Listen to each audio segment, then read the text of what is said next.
It's 7:07, and welcome to the live chat about a live stream about flight basics, maiden flight basics, on some of the things that you guys want to look at when you're going to be mating in an airplane. And we're just going to have some chat about other things too, but we're just going to go over a few items. Now let me just pull up my channel real quick so I can get the live comments going in just a second here. So I'm just going to pull this up here, make sure you turn off my volume, and let me just type in here.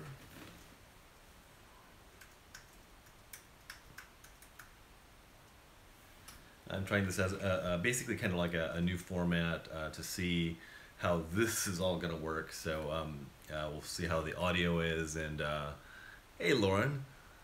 And yes, you live in Maryland. That's so funny. All right, so this is just so I can read your guys' comments when we get to that point. So we'll get started here in just a few minutes. And just to let you guys know, I'm going to be maidening the AR wing tomorrow morning, and I should be doing a live stream on that as well, as long as the live stream health stays there. Sometimes I'll be up at Kite Hill, and sometimes the feed will suddenly cut out. So hopefully that doesn't happen. So yeah, I know, yay, we're finally gonna get some airplane content going. But I tell you guys, life has been pretty crazy lately. So I've been meaning to get to these maidens for a long time, and I applaud your guys' patience with me getting these airplanes up and running. And you know, it's one of those things, you know, everyone understands that certain things take priority in life than other things as well. So first off, let's just take a look quickly at the AR wing. I didn't put any of the decals on it, or for you Canadian people, the decals, because I just wanted to do a basic maiden to start with. I think I've got the CG almost right. I'm a little bit nose heavy right now, so I'll move the battery pack back just a little bit.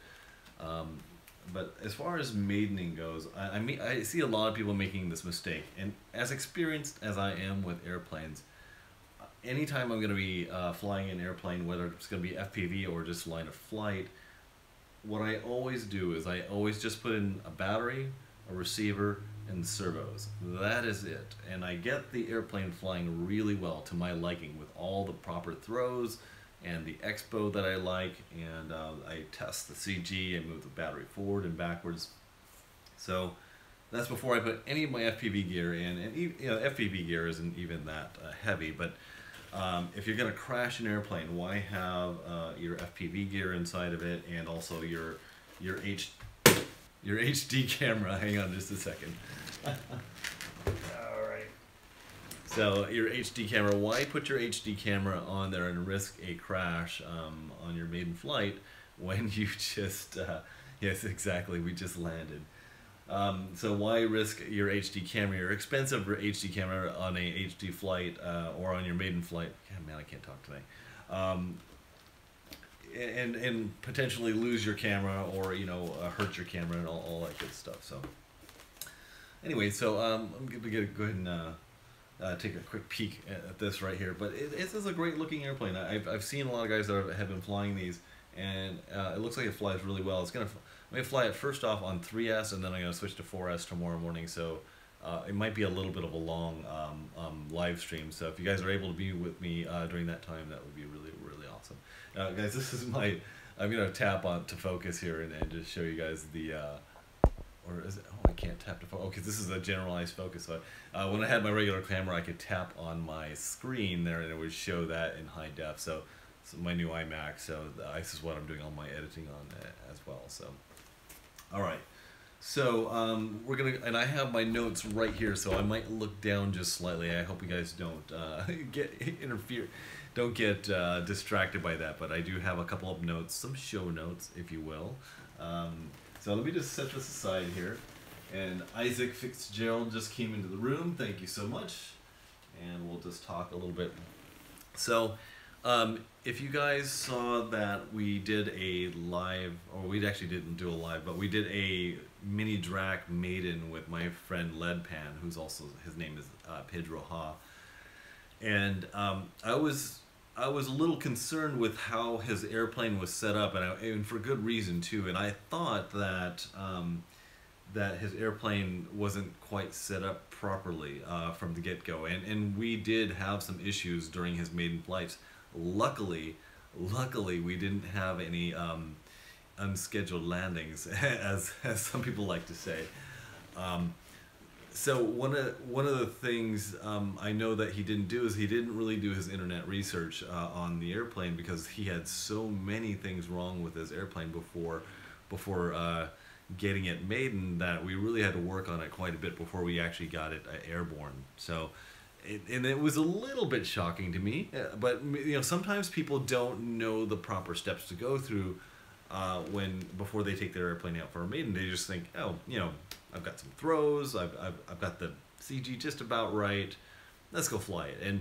And one of the characteristics of a mini drak is it has an entire surface from the wingtip all the way in that is a full elevon, which has an amazing amount of authority. So when you have so much a giant elevon that's like this long and it's going up and down, it really has authority. So you don't actually need a lot of throw. And Pedro had his servo horn and the little clevis on the end set up basically to a 1-to-1 ratio. When in the mini drak, what you want is on the servo, you want the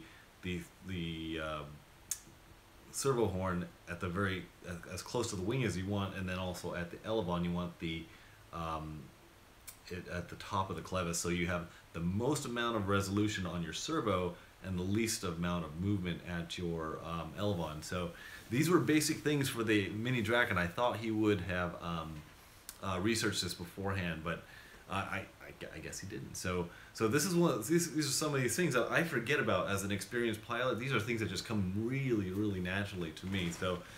So when setting up a new airplane, I would definitely go onto the internet and especially the Facebook forums and say, hey guys, where's the best CG for this airplane? Just like on the mini drak, it's set at a perfect level that's been tested and tried. Now on things like the AR wing, and this is going to take a little bit of a ding on Chinese-made airplanes, but a lot of times the CG is set by the engineers that design them. They think they know where the CG is, but a lot of times that they're wrong. Also, another good example of this is the Mini Talon and also my FX79. FX79 has a dimple bump that everyone says is wrong. You actually move the CG back to the screws on the wing. This one is actually, the other one is the Mini Talon. The Mini Talon has a recommended CG that is incorrect from the factory. So even though you could do everything wrong, the CG can still be wrong. So like I was saying, do your internet research. Go onto the Facebook groups that have dedicated forums and just ask the guys that have flown these before, what is the best CG for the airplane, and it's gonna really help you guys out. So, all right, I'm gonna take a quick peek down at my notes here.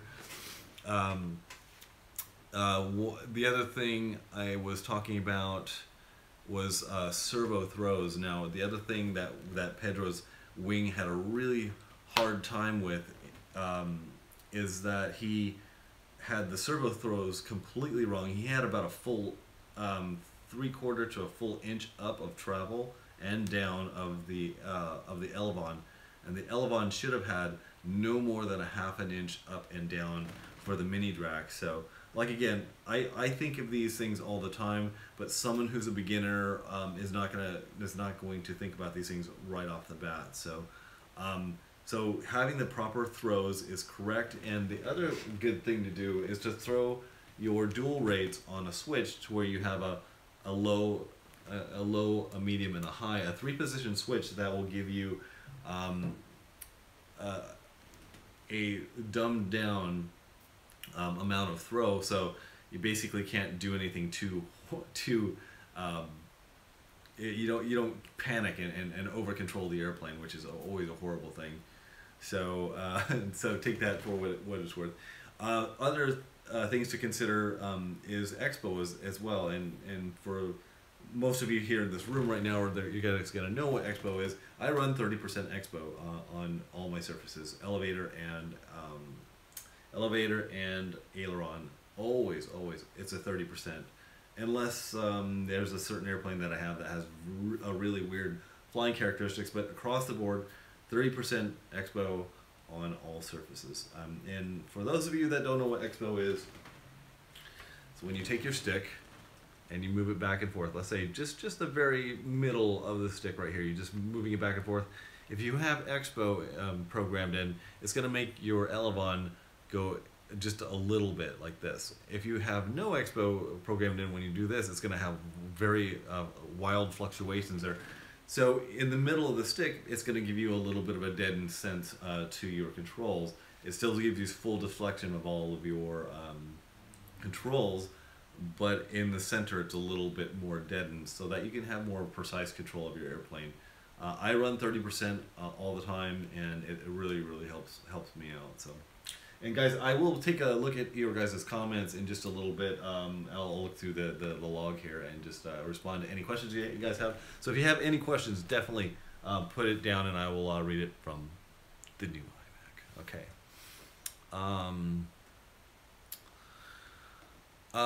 When it comes to wings, CG is even more important than it is on a traditional airplane. So because traditional airplanes have a very long fuselage, a wing has a very short fuselage. So getting the CG correct on your wings is really important. So this one actually has a marked out CG, and you guys can kind of see that little bump there, and it says CG right there. Now tonight I'm going to go on Facebook or the RC groups, and I'm going to basically research whether this bump is the correct spot for the CG.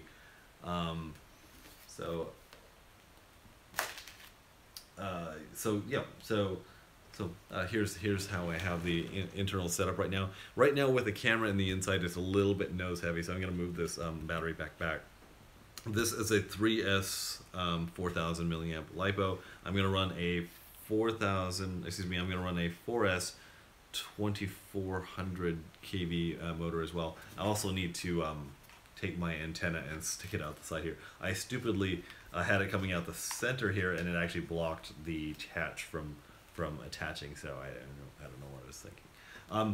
A couple of cool things about this airplane. I'll just take a little break about talking about setting up your airplane.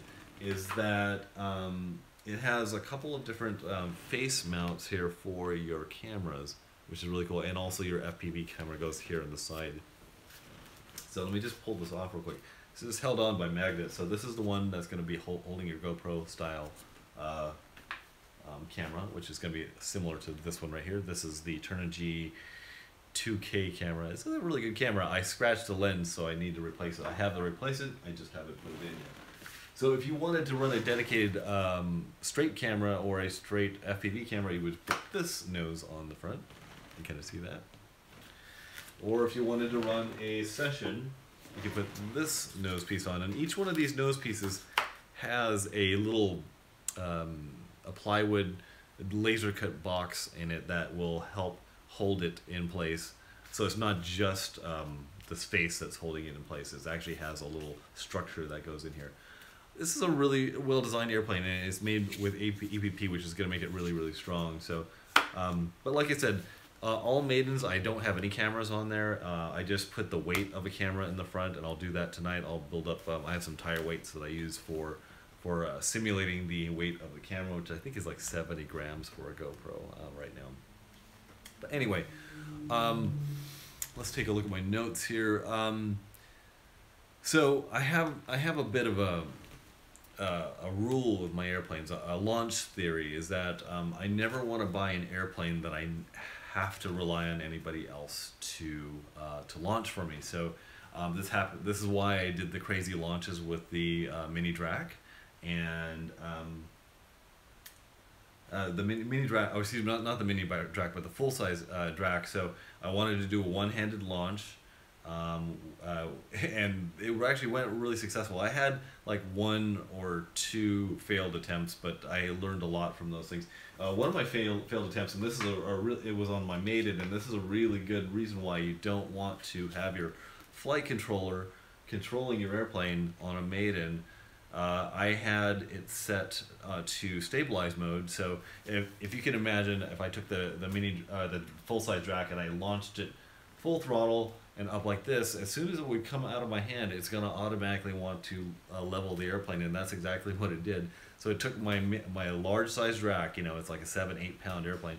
As soon as it left my hand, it straightened out and it started going forward. It had not enough speed, and it just went right down into the ground. So Lauren said, Jeff, the launch mode works really well. Is that in, let me see, my battery pack is in the middle, like RCG recommended, Jeff. Okay, so I will take a look at the CG for this in just a second. We'll look at your comments in just a moment as well. But yeah, it looks like there's a couple of different places where you can put the battery strap through, and I will play around with that. Especially with the HD camera in there, it's definitely way nose heavy. So without the HD camera in there right now, it is tail heavy. Yeah. Oh wait, really? Oh, so maybe I'll Maiden this with no camera in the front. But when I do put the camera in, I'm gonna need to change the battery position. That's another thing that a lot of beginners do fail to recognize is when they do put their camera in, they don't evaluate their CG position, which is it's kind of a bummer thing, because you're gonna have a super nose heavy airplane. Ryan says, I have no drak, but my Optera rules. Ryan, have you seen my video on the Optera? If you haven't, just type in 7demo7 Optera. If you've seen any of my videos, there's always the tagline at the bottom that says, here's my favorite video that I've ever produced, and it is a fantastic video. In fact, so many people have bought Opteras after watching that video. I've had so many messages saying, hey, you sold me on this airplane. So I think Horizon Hobby owes me a free Optera, because I don't have an Optera myself. Yeah, it was one of those things. I went over to Team Legit, and I was there. I was getting paid for some work that I did for some wings that I had built for them, and I had like $175. I'm like Optera or the Traxxas Slash, and I'm Optera or Traxxas Slash, and I opted, because I had so many wings at the time, to get the Traxxas Slash, which actually the videos I produced for that actually have a lot of views, because if you guys can imagine, like, the small subset of people that actually view airplane videos, and the subset of people that have RC cars, kids with RC cars, and the audience is way bigger. So all right, so let's just say hi to people real quick. I'm gonna move my tripod over here a little bit closer to my computer, so you can kind of just see me reading my screen. Isn't that gonna be cool? All right, so so let's just say hi to everyone. Hey, Richard just came into the room here. Yeah, the Optera is a fun plane to fly. Lauren Robbins says, I crunched my shaft in a car door, mine in a car door, so I had to also. Okay. My brother loves Slash products. Yeah, it's a really fun car. I actually upgraded it so much that it became unfun. It was so fast. I got it going up around 45 miles an hour, and I would get it going so fast that when the front wheel would touch a little rock or something, some imperfection in the road, it would kick the front end up, and it would continue to just, the shell would act as a parachute, and it would get air underneath it. It would fly up in the air. It would fly upside down and backwards like this for a few feet, and they would land on its roof, and it would just slide for a ton of time, which is really fun. Astro Mark says, hello, dude. How you guys doing? So let me just scroll up to the top and just say hi to everyone. Of course, Lauren she's fantastic. Thanks for being here, Lauren. Isaac Fitzgerald, how you doing? Richard Coggins, Zavonmir, how you doing? Welcome back. And just to hang on. Let me say hi for a second here. Richard Coggins and Trent Davis, how you doing, Trent? Thanks for joining us. And Ryan, by the way, I have not sent out the Drone Keeper minis that I gave away on our last chat that we had. I have everything packaged up. It should be in the mail about tomorrow or so. So, because tomorrow is more of my less dental day and more my office day for doing YouTube stuff. So I have like 3 videos to shoot for YouTube tomorrow.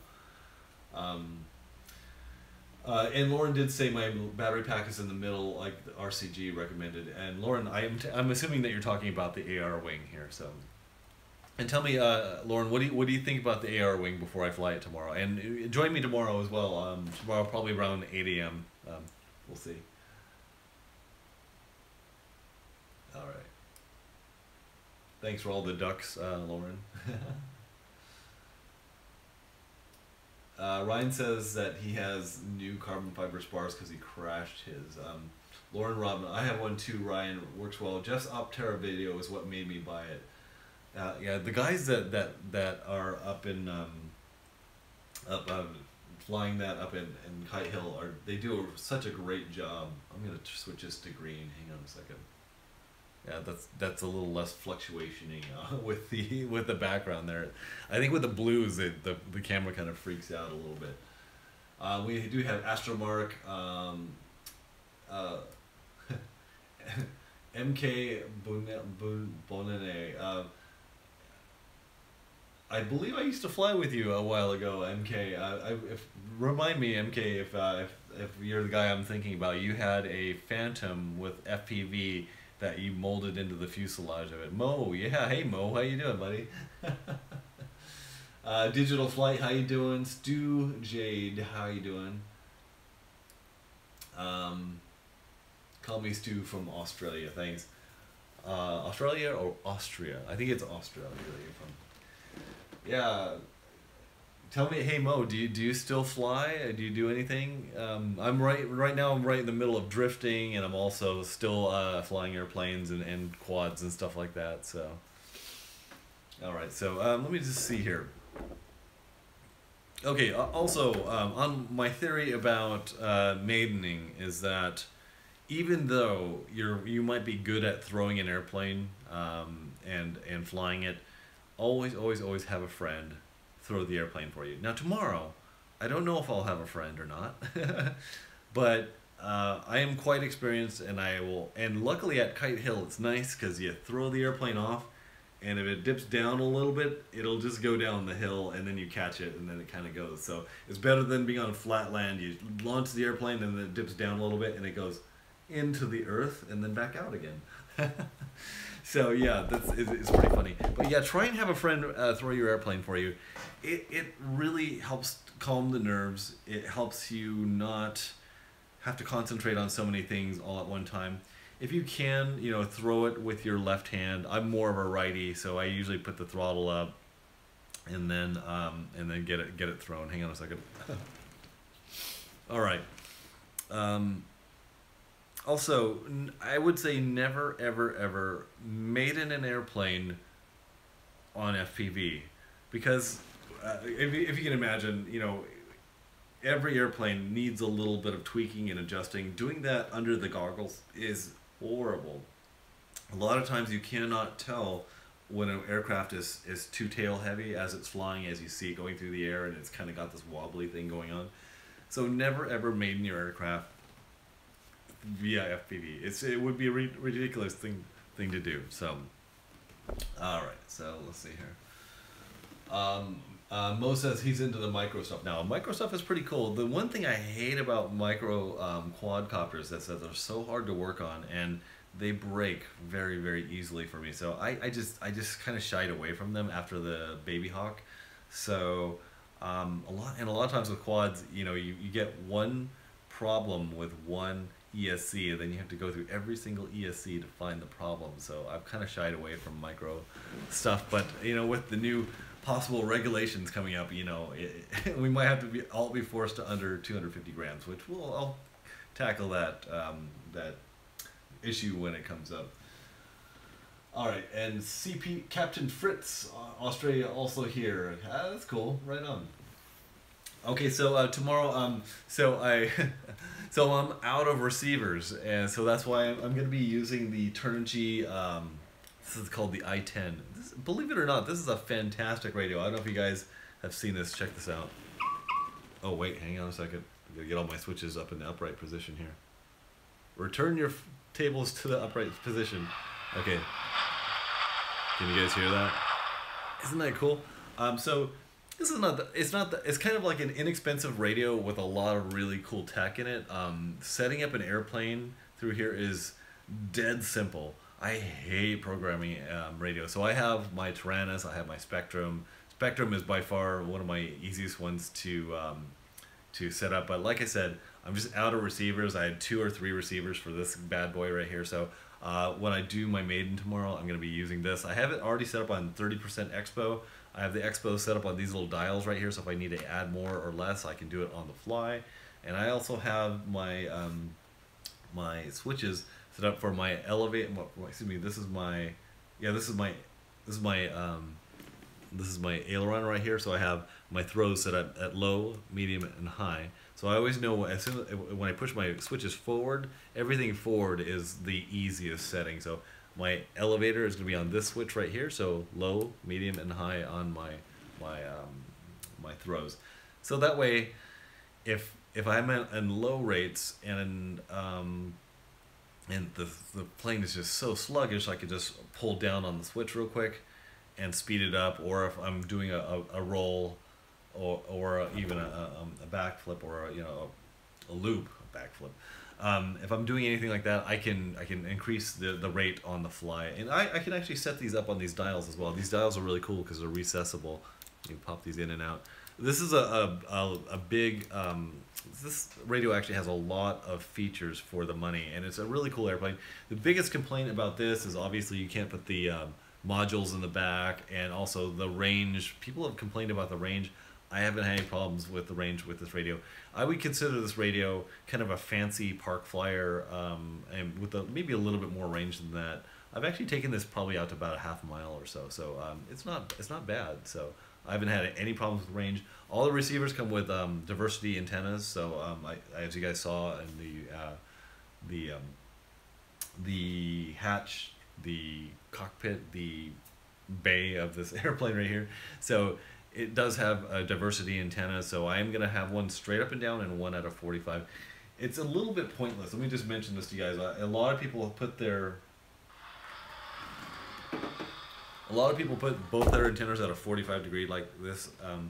And for long range, it actually doesn't make a whole lot of sense. A lot of the guys out there get much better range by just putting both of their antennas straight up and down like this, because when you're doing longer range stuff, you don't get a lot of banking of the airplane, not as much, and so a lot of guys find better range like that. Now, obviously, I'm not going to take this this radio long range. However, I have used one of the receivers for this radio and plugged it into PPM style into the Dragon Link and controlled my airplane from this radio. From my radio to the receiver that was plugged into the Dragon Link that was set up on the top of my car. And that was the one I flew the Cloud Surfer out to like almost 4 miles or so. So it was pretty cool. Okay, so basically I went through all the points I wanted to make about maidening. Number one, research the internet, because a lot of times the CGs are wrong from out of the box. Number two, CG is vitally important, and I always run your CG just a slight bit nose heavy. The third thing is servo throws. Make sure servo throws are in accordance with the instructions on the manual. That's the one thing that's pretty good to test out. Surface movements, and then also if you're a beginner, always add in some expo, because it really is helpful when you are flying. Now, one of the typical receivers that I use for these wings is a Lemon RX with my Spectrum, and the Lemon RX is a stabilizing receiver. Now, it doesn't mean that it's going to stabilize the airplane like if you were banked over and you let go of the stick, it doesn't level it for you, but it takes out any outside influences. And one of the biggest outside influences there is going to be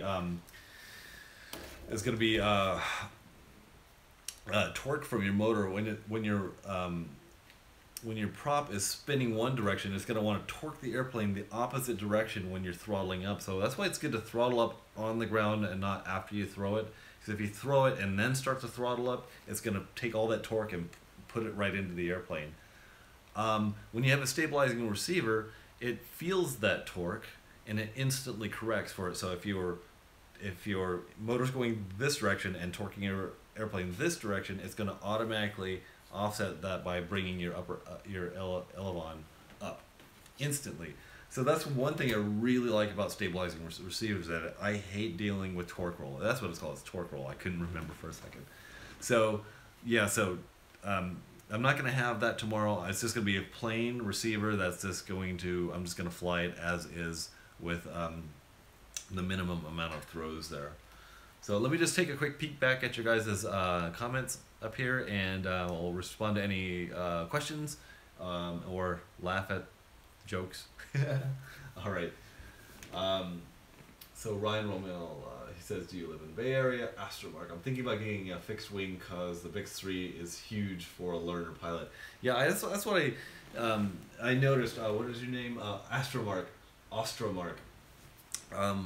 The Bixler 3 was my very first aileron airplane, and I maidened it at Kite Hill, which is one of the hardest hills to or one of the hardest landing areas to land on, because there's so many things to hit, and there's also on a hill. It was pretty crazy. So if you haven't seen that video, check out 7 Demo 7 Bixler 3 or Bix 3. So Lauren sent you a picture of my setup in the Facebook Messenger. That's great.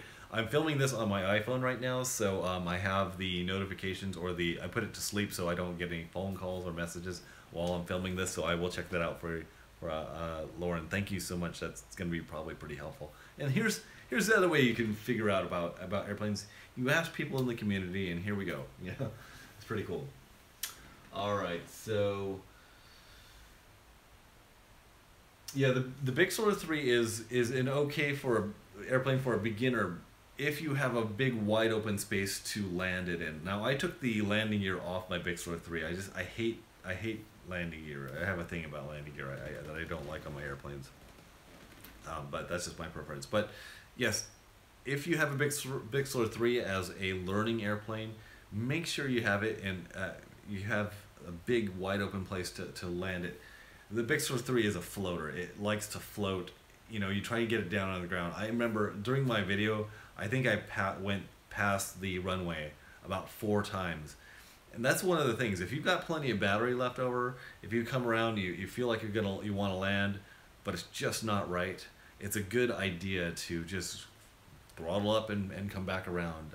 Who knows, maybe the wind will die down a little bit. It'll make it a little bit easier. That was the thing that was haunting me during my maiden flight. I'm so glad I got it down on the ground without crashing it, is that the wind was kind of coming in the wrong direction. So that means I had to fly kind of up the hill and land the airplane. And actually, the wind was coming, it was coming the wrong direction, and I decided to, when the wind had a lull to it, do a downwind landing, and because that's just how I was more comfortable. So I got it on the ground. I kind of ran into a parking block, but you know, it was okay.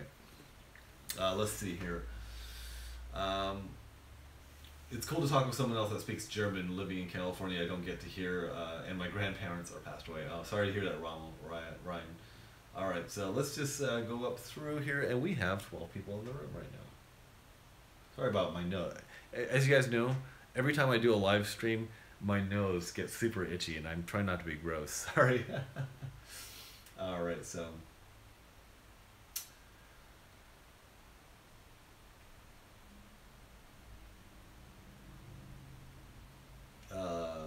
Sorry for the pause in talking here.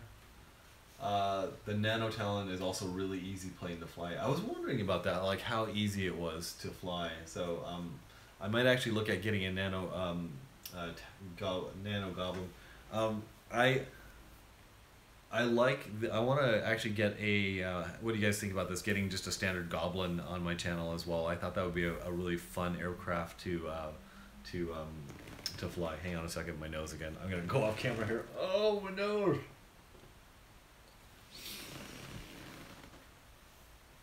All right, yeah. And Lauren said she did send me that picture in Messenger, so that was really cool.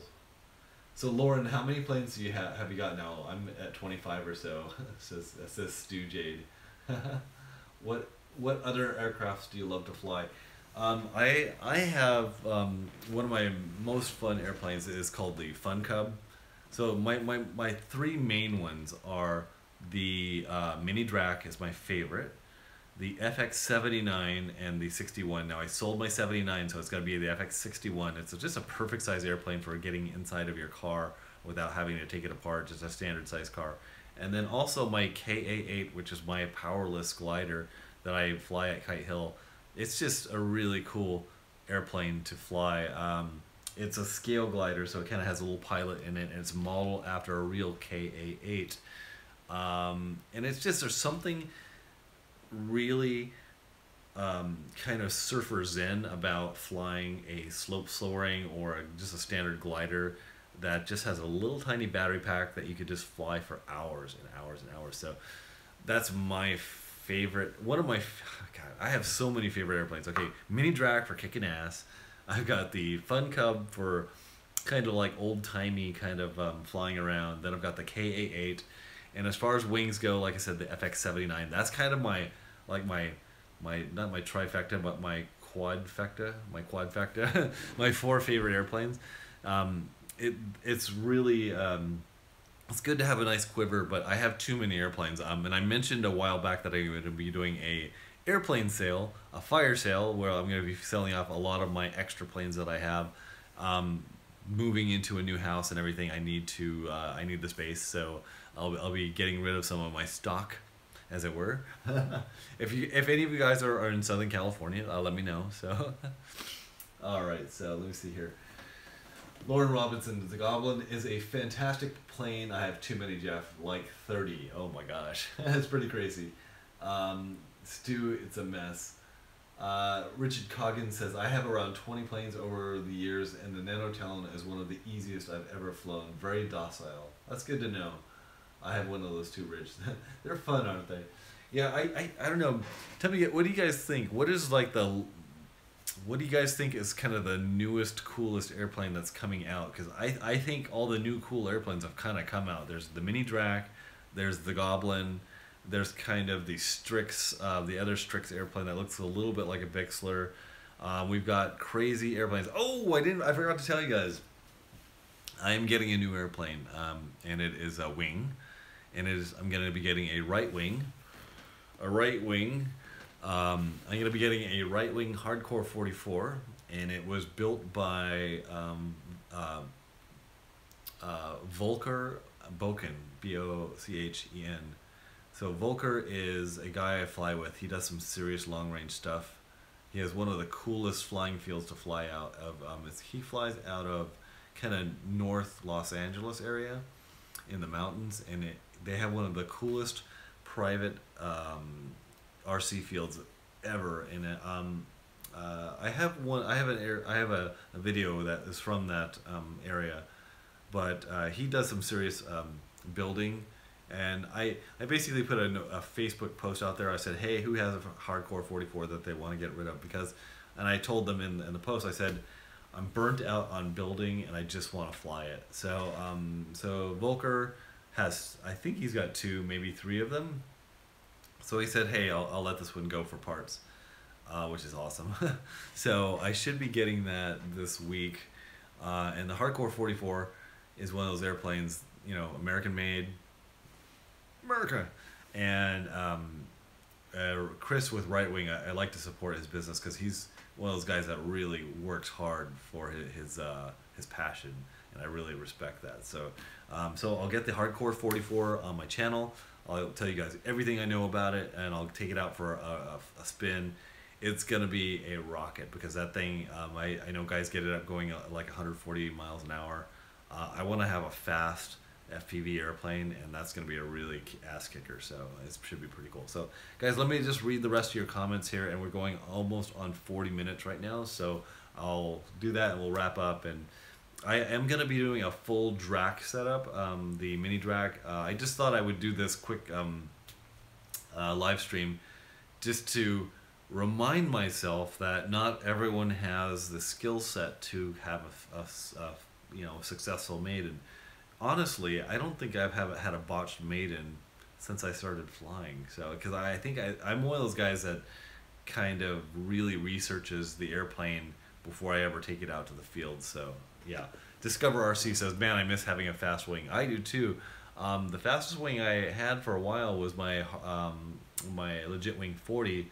I also have a legit wing 36 that I have half built on my bench, but like I said, I'm just a little burnt out with building right now. So it's gonna be nice to have another fast wing and just to go up to Kite Hill, just kick ass, and take, you know, 1 or 2 batteries, fly before work, you know, have my morning coffee, which is flying, and then going to work. So that should be pretty good. Hardcore 44 Discoverer, you'll love it. It's so smooth. Lauren, do you have a Hardcore 44 too? Really? Let's see here. Let me just take a look at your comments here. Lauren Robbins says, yeah, it is the same stab as the AR wing as Jeff has. Zavonmir says, I have 2 Zaggy, 1 FPV Zaggy, and a first star. Nano Goblin says, Stu Jade, I have one too, Hardcore 44, you will love it. Oh man, that's crazy. Hard 44, you'll love it, so smooth. Okay, Lauren says, I do have one.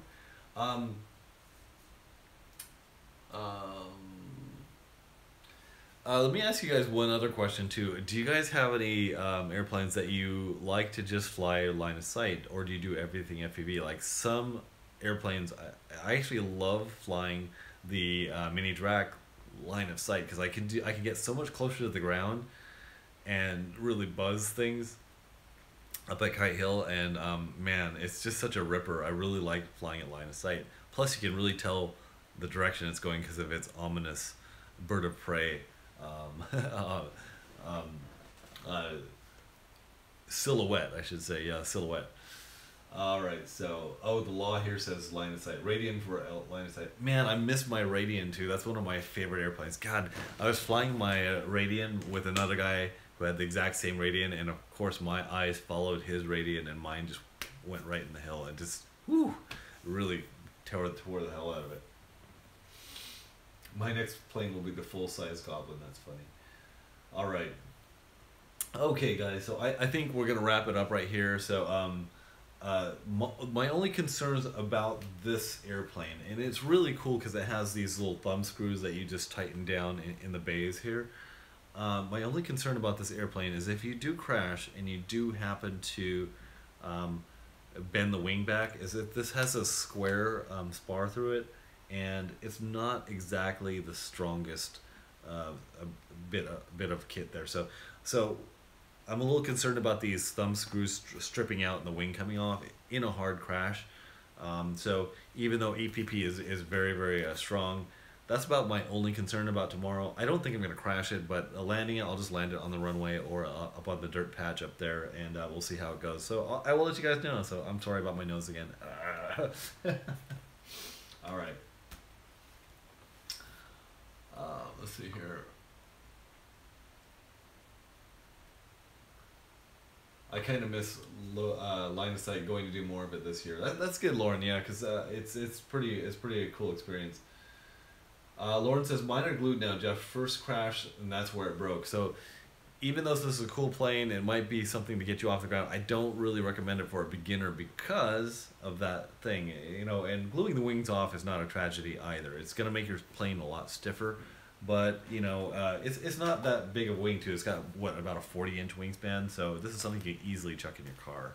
I don't really feel the need to take my planes apart when I'm moving things around. I would prefer them just to stay together, fewer mistakes, and it's pretty cool. So that looks like, so yeah, so Discover RC, this is the AR wing. I'm gonna be maidening this tomorrow morning around 8 o'clock, 9 o'clock. So I'm gonna be doing a live stream tomorrow morning, and you guys can check this thing out up at Kite Hill. Oh, my nose again, Jesus.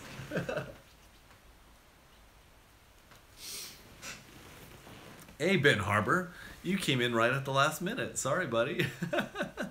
Hey, you guys will know Ben Harbor. We flew together up at Flight Fest West, and he's an awesome pilot. He's doing a lot of really great stuff with foam board and jets and EDFs. So Ben Harbor, make sure you guys go check out his channel. If you haven't subscribed to Ben Harbor, You guys don't know what you're missing out on. Ben's a real good guy, so make sure you check out.